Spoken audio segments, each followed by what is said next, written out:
We don't have anyone to block off anyway, so it doesn't matter. Okay, I think we'll go.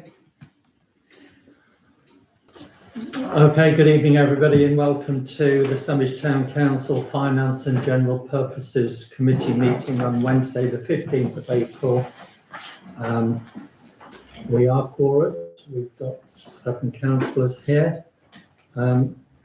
So first, before we start the meeting, I had the opportunity to visit the attic here in the Guildhall with the new museum manager, and was taken aback to see the state of the place, really cluttered up with a lot of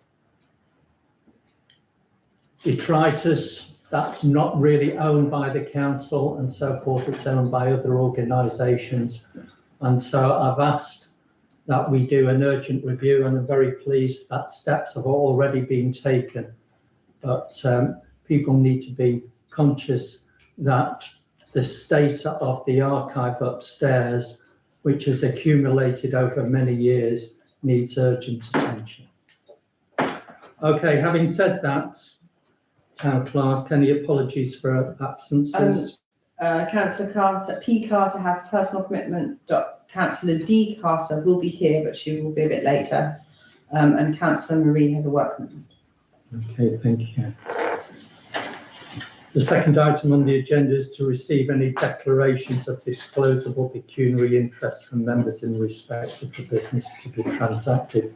Does any member have anything to disclose? Okay, thank you. The third item on the agenda is the minutes of the Finance and General Purposes Committee meeting held on the 11th of March, and to consider any matters arising. Does anybody have any comments on those minutes? No, I'm going to propose acceptance.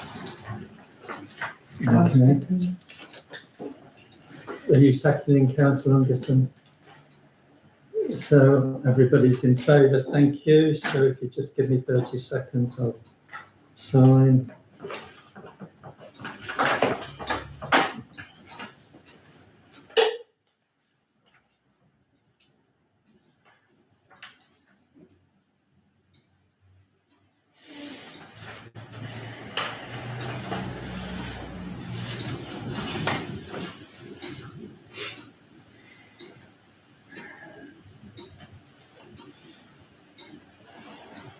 Okay, thank you very much, Town Clerk.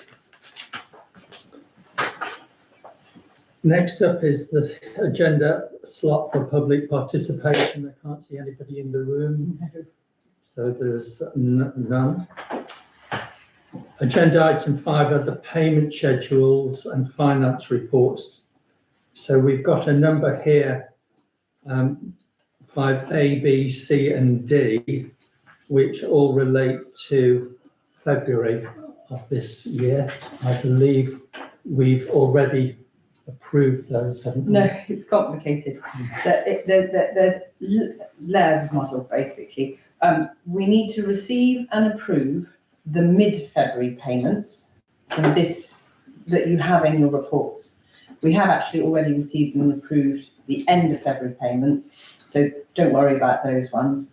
The March payments, John and I had a misspeak in the office, which meant that although he'd done them and they were ready to go, I didn't put them in with the reports. So that was my mistake.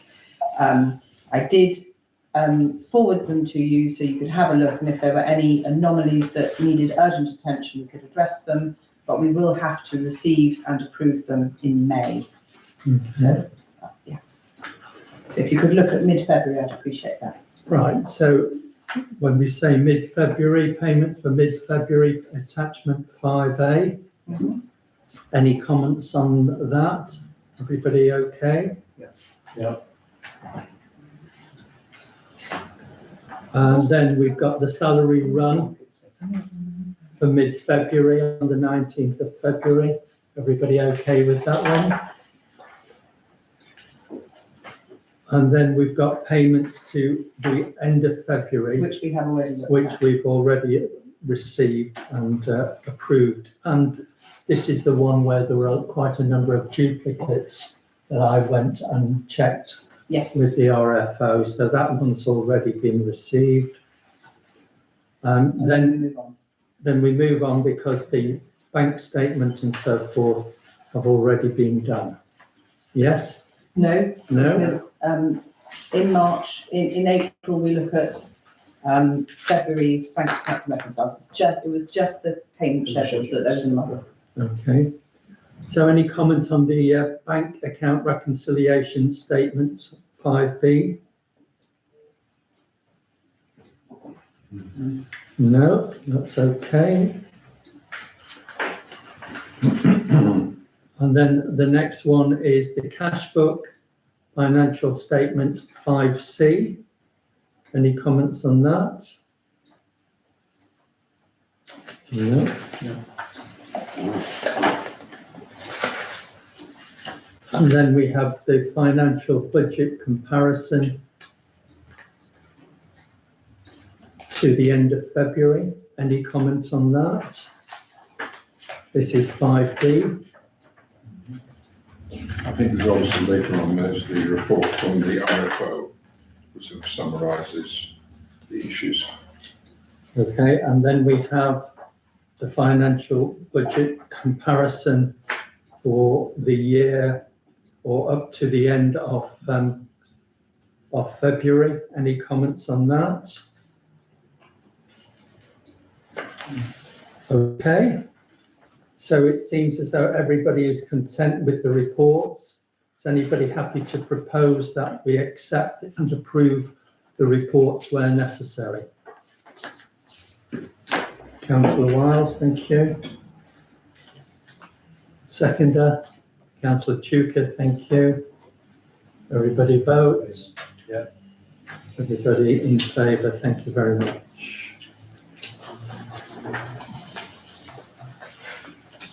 Okay, so the next item on the agenda then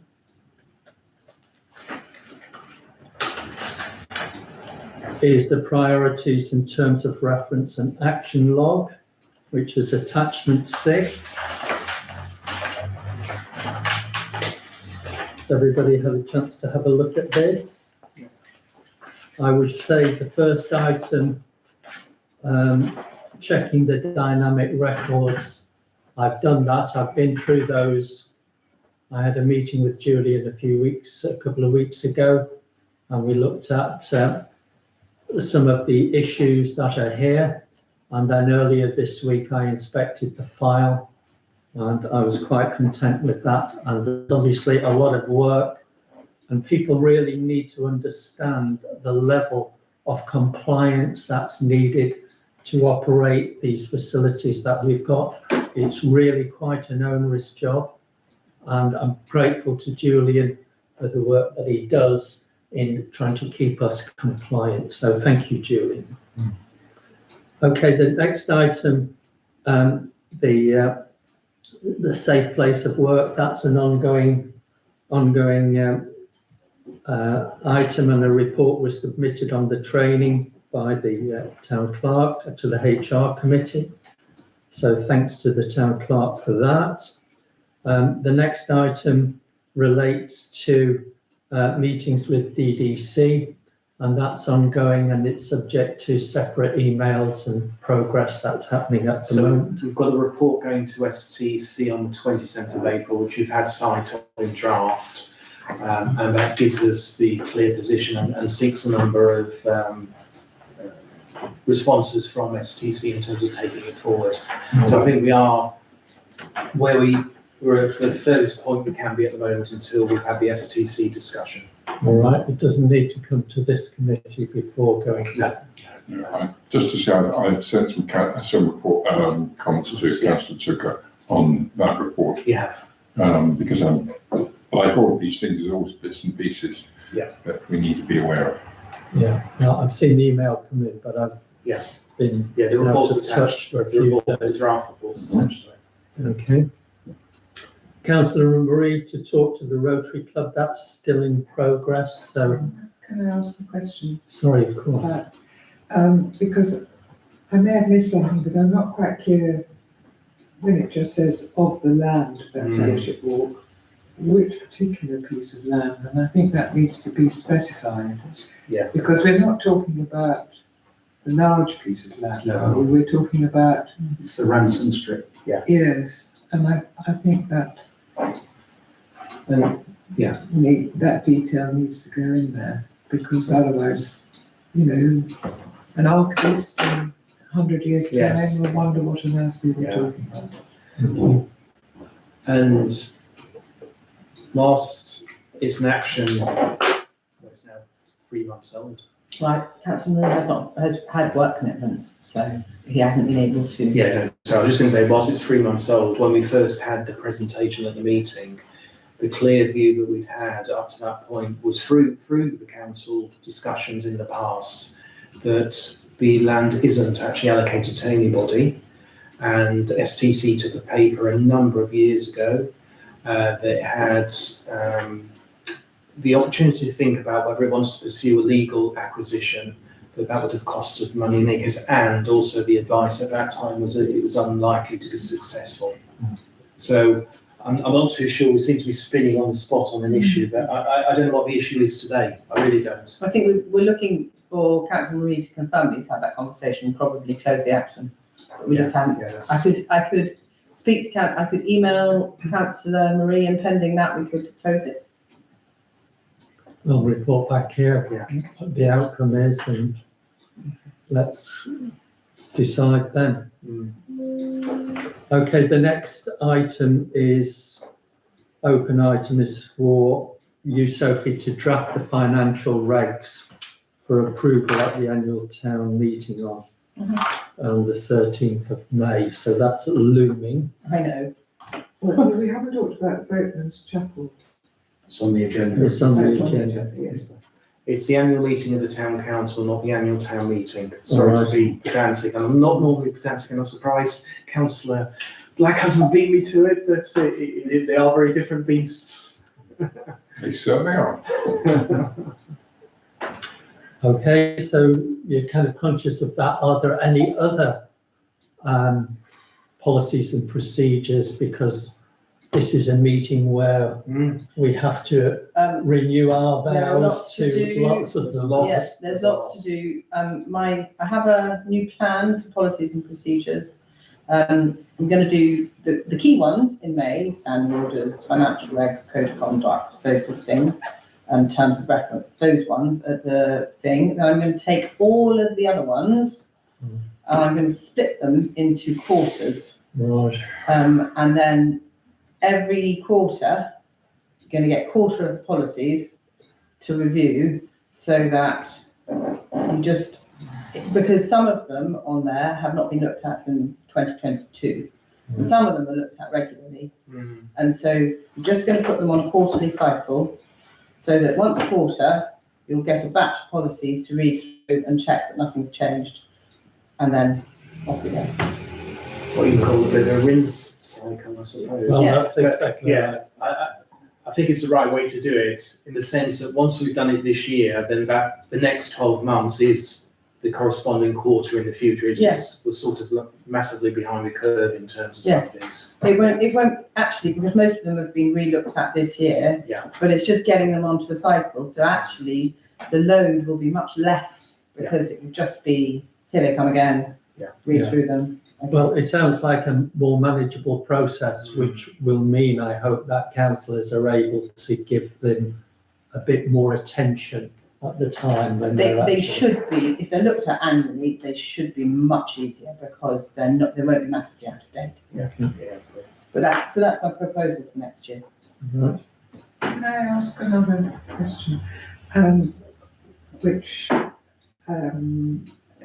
it just reflects my own ignorance or not keeping up. I know that there is something around about assets of community value, and I suspect that this is not community, but are we doing anything about assets of community value on Heritage and Townscape or STC? It's the word assets here which has triggered that question. So on assets of community value, we have discussed them in the Heritage and Townscape a number of times, and we've agreed that that committee will have a watching brief in terms of it, and that has turned into an action because there is a report going to the next STC at the end of the month about a particular asset in the town, and the chair of H&T is drafting that report. Right, because I just want to mention, you will guess, the Jubilee Centre. I hope that's because it is currently an asset of community value, but it would be a good idea if it that were renewed, because it's it lasts 5 years. So we did raise that in discussion, and Councillor Gray was in the meeting, although he's not a member of the committee, and he recognised that it was coming to the end in June, I believe. Yes. And my recollection is he was going to go away and look at that from a Jubilee perspective, not from an STC perspective. I'll talk to you about it. I'm Yeah. sorry, I shouldn't have raised it here, but No, I that's just right. want to be certain that there isn't. Yeah. Because there are other assets that we need to get. Okay, thank you. Let's move on. The next item is completed. That's the one where we check the potential multiple payments for the same thing.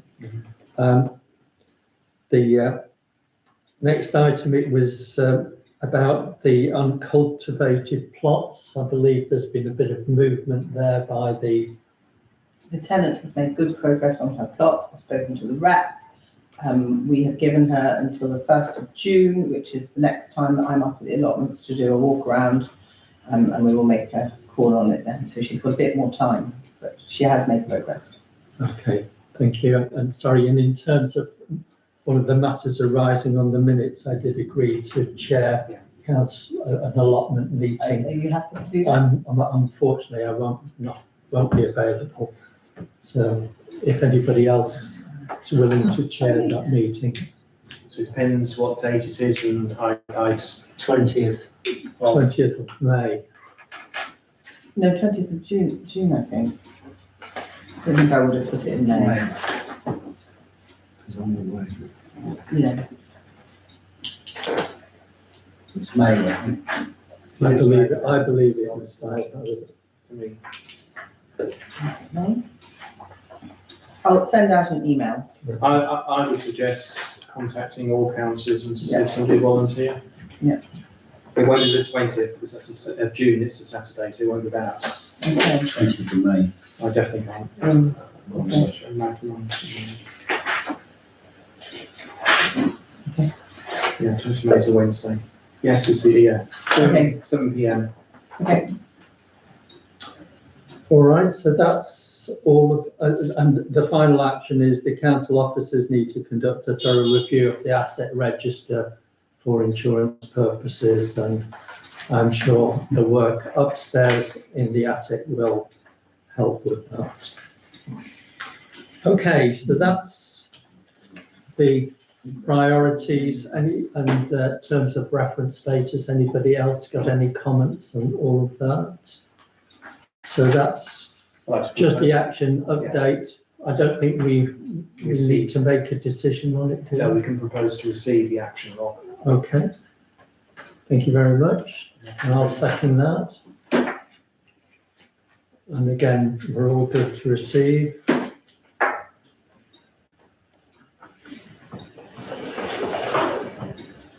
The next item is a report that's been prepared by the property manager in respect of the change of title of the Oatman's Chapel.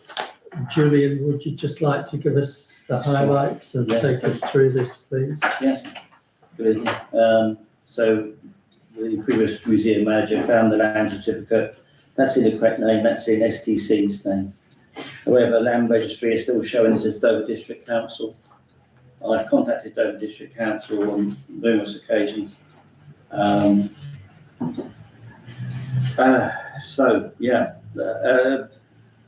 can transfer it over.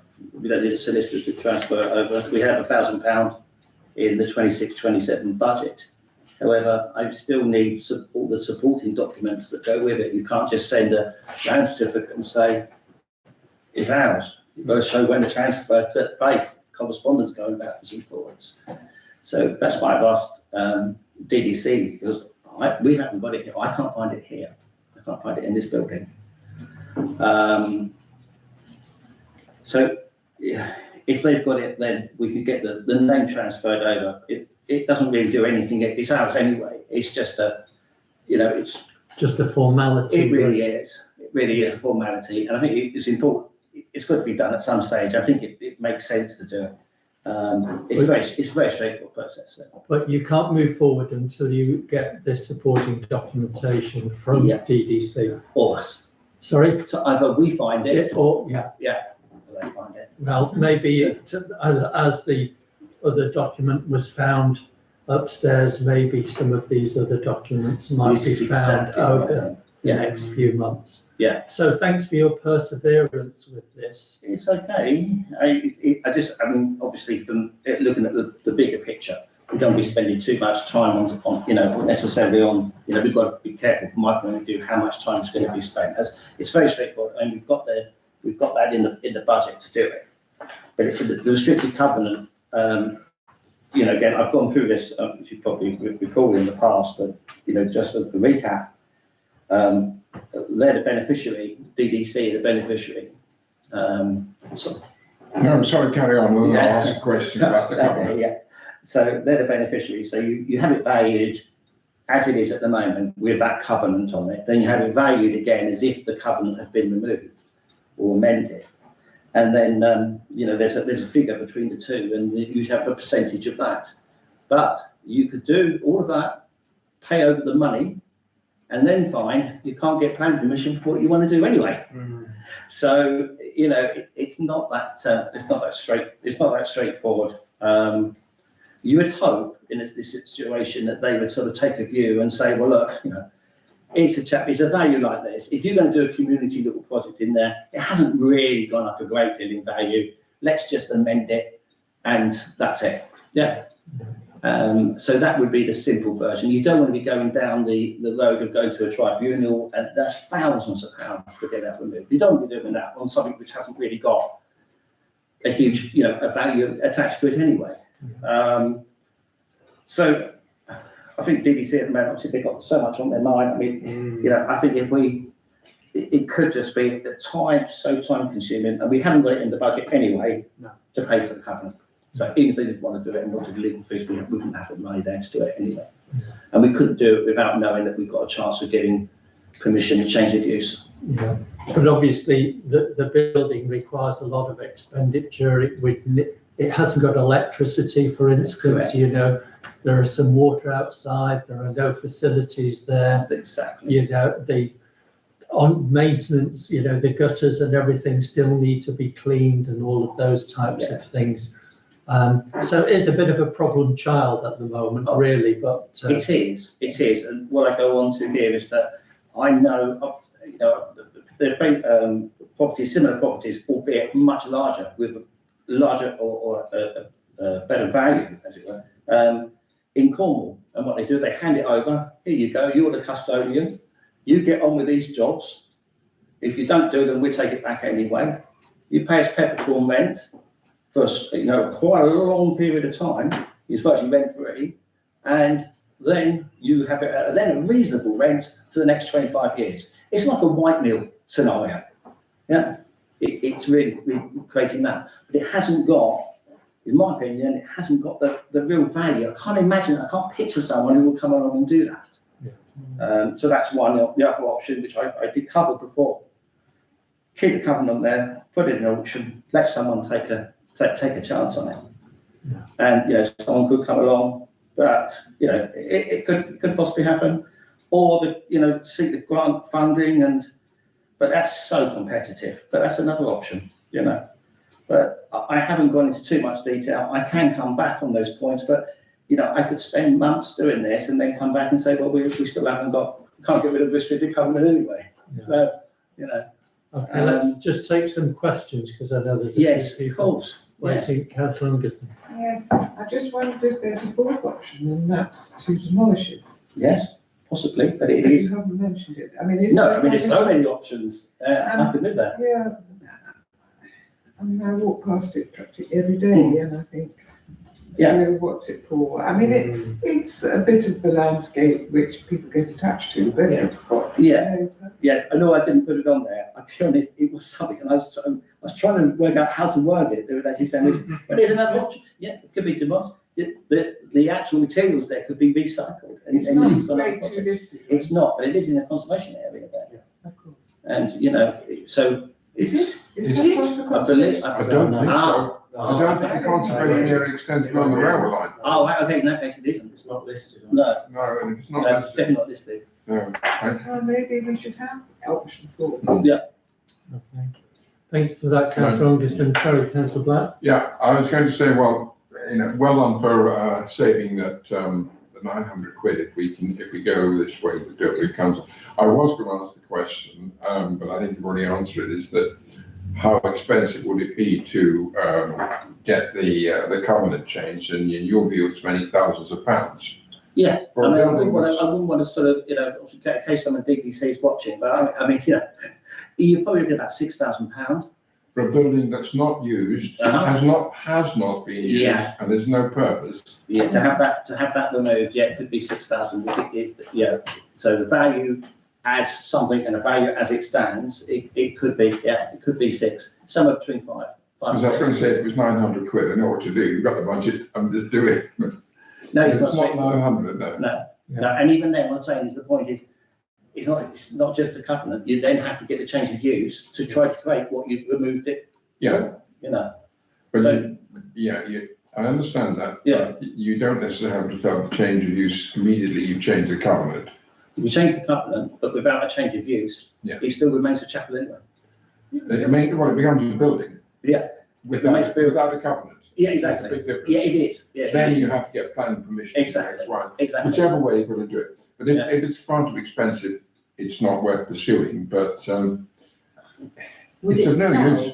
without the covenant for a much higher price? It's really like the draw. Who comes along that auction that day? I've seen it before where, properties have sold and you think, wow, never expected, 2 or 3 interested parties, but it hasn't got that appeal to it. Those ones are ones where people think, I can make it into a home. I've got so much, I can put a mezzanine, I can do something with it. It's so small. It's very limited. only in the It's graveyard. Yeah, exactly. Yeah. Okay, Councillor Wiles. Sorry, into Councillor Pennington in a minute. I suggest that we take this step by step. The first step is to ensure that we own the property.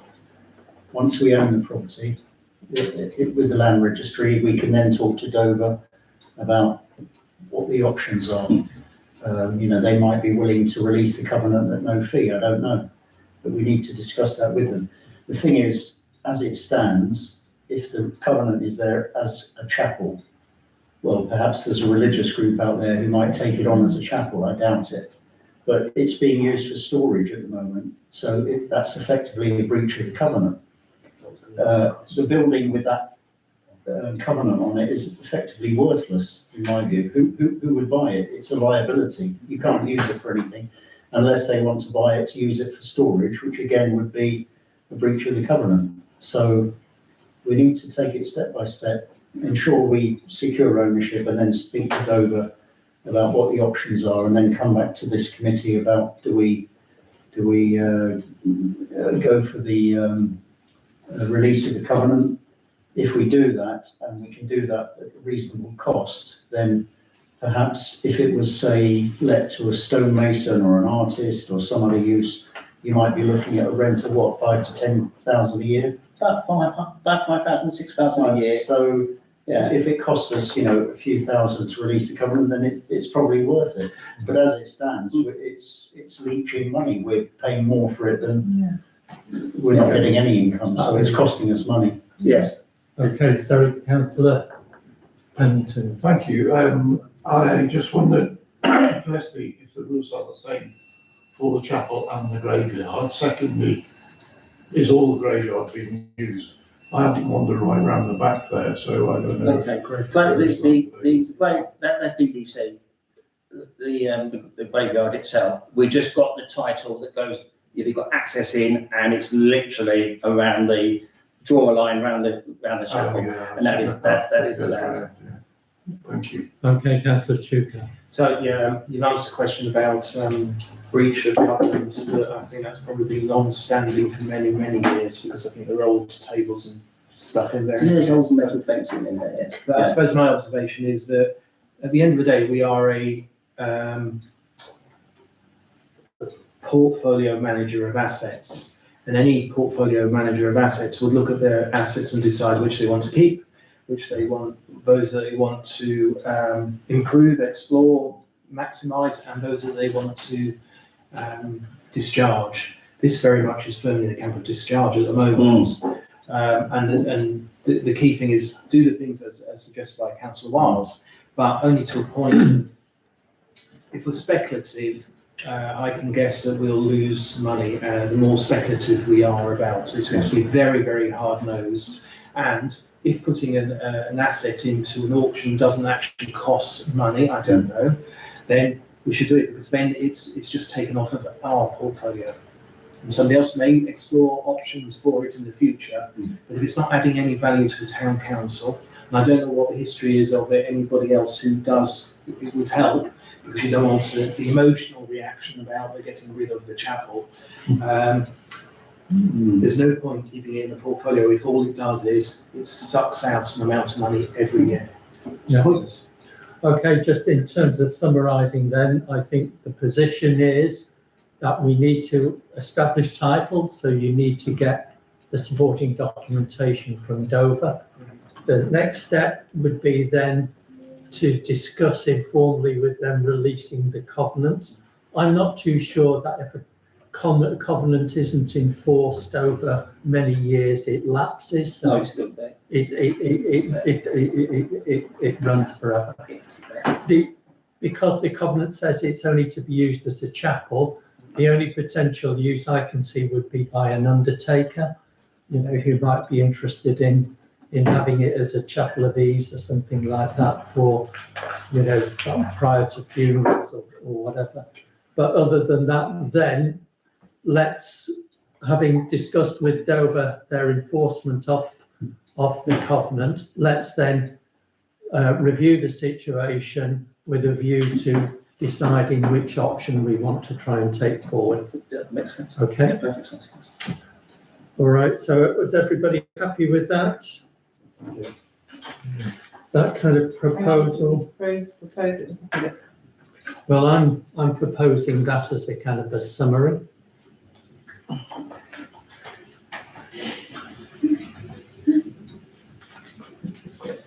Anybody seconding? Councillor Wiles? Everybody in favour? Okay. No, sorry, just very quickly, who's put the covenant on there? DDC. It is DDC, is it? We're sure? Well, it may have been years and years ago, but obviously DDC owned it before, so yeah, it would have been beneficiaries. Yeah. But whoever put it on it, it could have been from, it could have been from the 1800s. And that's my point. That's my point. Yeah. If the beneficiary is not an existing organisation, then the covenant may well have lapsed as a No, result. DDC are, but if that would have transferred to It's them, been transferred to them. that would have been transferred as part of it, but because, it's been a long time, if you can prove there is no benefit, we can't do anything with it like it is, there is then the potential that obviously to be able to, to remove it, and it's just going to come down to the value between the two, but yeah. Just final comment, I'm conscious that we're paying for water charges. There's a standing Standpipe tap outside that people outside use. the building that the public use. They do use it, yeah. And we're paying for that. That costs us several £100. It's about 200 a year. Yeah. About 200 a year. And It's not on a water meter. and then the other thing is, the general building that, the gutters need cleaning, the drains need cleaning. Yeah. It could potentially do with, some painting and stuff And of like course that. insurance as And well. insurance and The stuff fact like that that, it's, so it is costing us money. Yeah. Sorry, councillor Wiles, final. Yeah, Not just the final nail. point, the words otherwise than as a chapel, lawyers would have a field day with exactly what that means.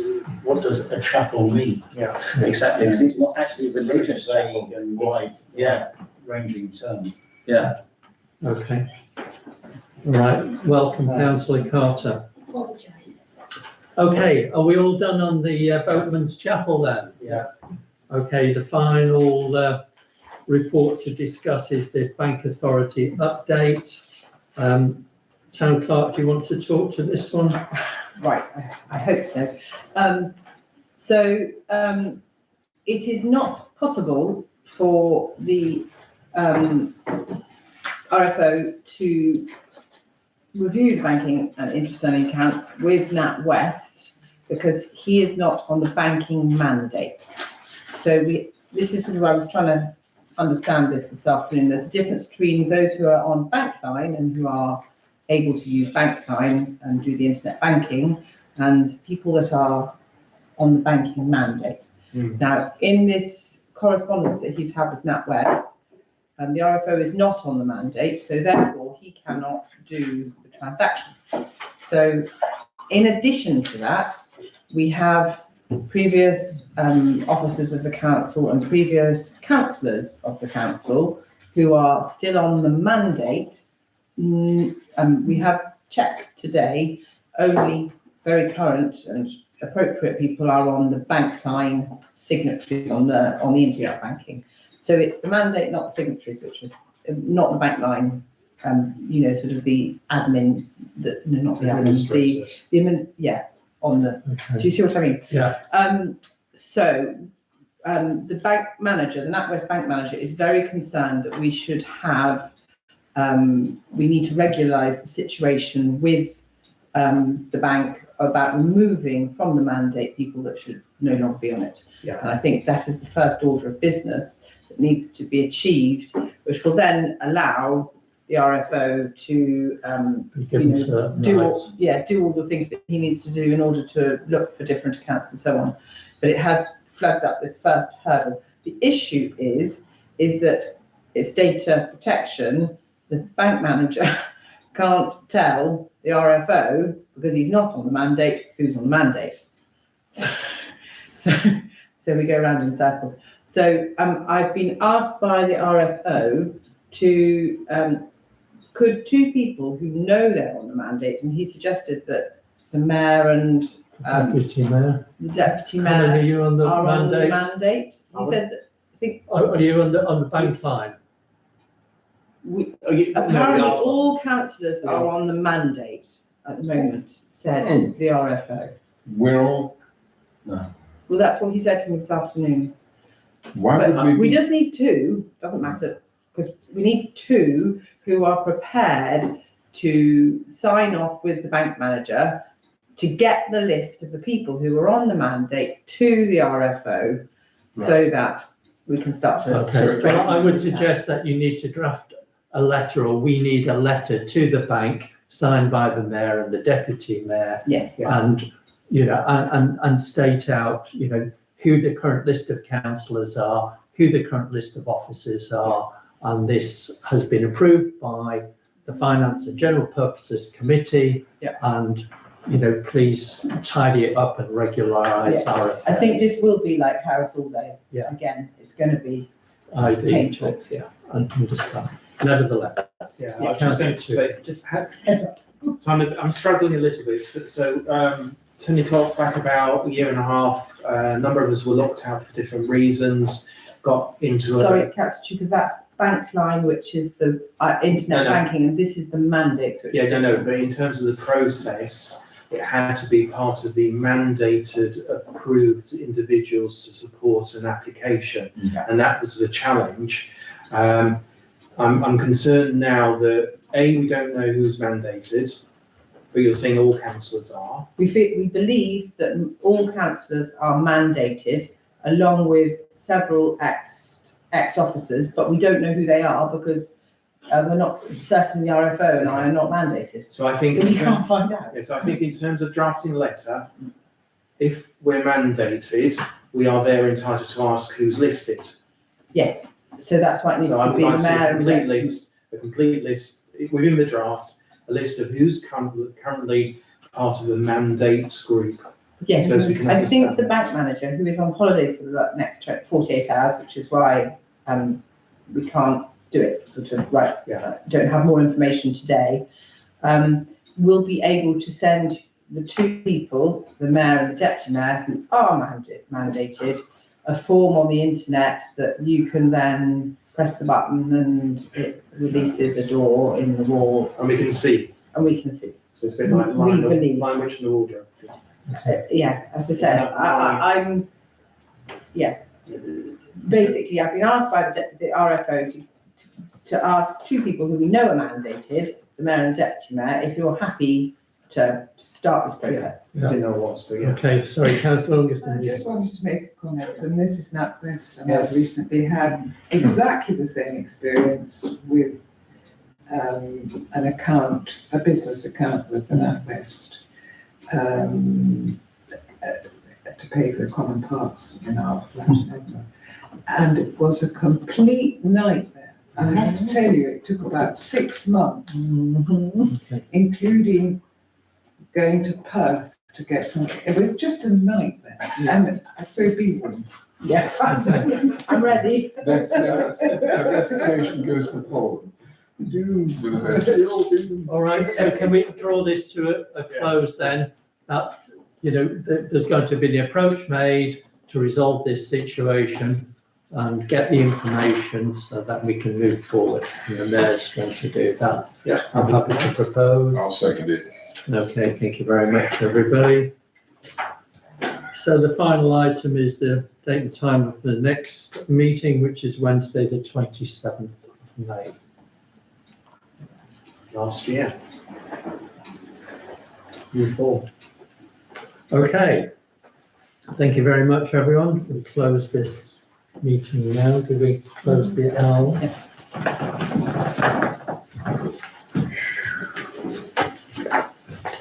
We'll do the next one at the same pace. No, There's your challenge. no, I don't accept that.